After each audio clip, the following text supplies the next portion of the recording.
Salam sejahtera. Perjamuan kudus yang kita rayakan saudara-saudara tentu berasal dari narasi-narasi tentang perjamuan malam di Injil-Injil. Dalam ketiga Injil diceritakan tentang perjamuan kudus itu. Kalau kita membacanya, kita akan tahu bahwa perjamuan malam yang dirayakan oleh Tuhan Yesus dengan murid-murid itu sebenarnya adalah perjamuan Paskah Yahudi.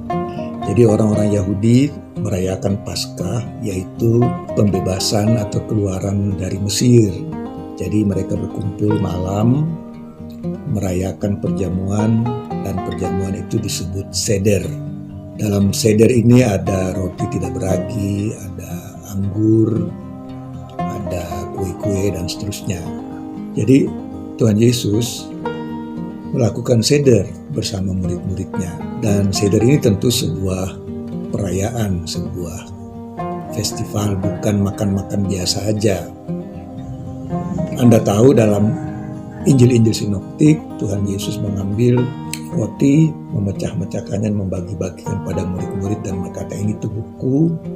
Kemudian mengambil cawan minuman yang berisi anggur tentu saja dan memberikannya kepada murid-murid.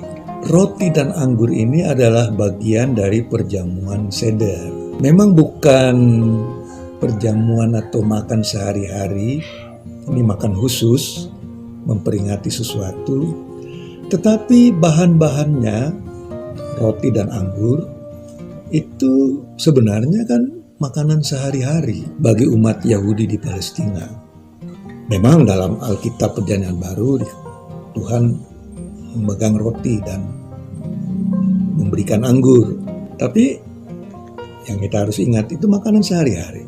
Jadi pertanyaannya tentu saja adalah, apakah kita boleh mengganti roti dan anggur dengan makanan sehari-hari dari konteks kita sendiri?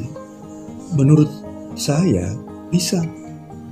Yang pertama tentu saja kita harus tetap mengingat apa makna Tuhan memberikan tubuh dan darahnya kepada kita, dan bagaimana kita harus merayakan perjamuan kudus dengan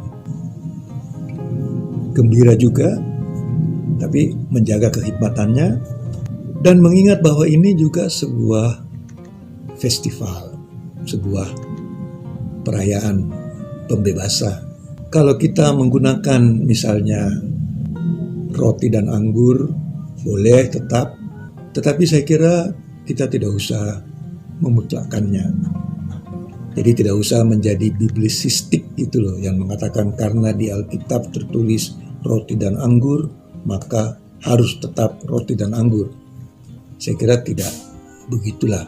Makanan sehari-hari kita bisa saja pakai nasi ketan misalnya, dan pakai teh, ataupun kalau mau mengingat suasana gembira, suasana festival, ya pakai jahe, atau kalau di Manado pakai saguer sedikit, nggak apa-apa gitu. Yang penting jangan terlalu banyak, seberapa saja sesuai dengan apa yang dibutuhkan untuk memperlihatkan makanan dan minuman sebagai simbol yang kita perlukan. Jadi simbolnya yang penting, bukan bahannya. Sebenarnya kalau mau dikatakan, kalau dalam masa darurat sekalipun, ya, andai kata pendeta tidak bisa memimpin perjamuan kudus, kalau memang sulit dan tidak mungkin, bapak rumah tangga bisa.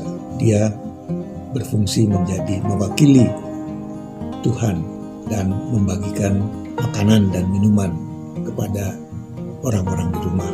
Jadi saudara-saudara, jangan terlalu strict, terlalu kaku di dalam kita menghadapi masa sulit seperti wabah COVID ini.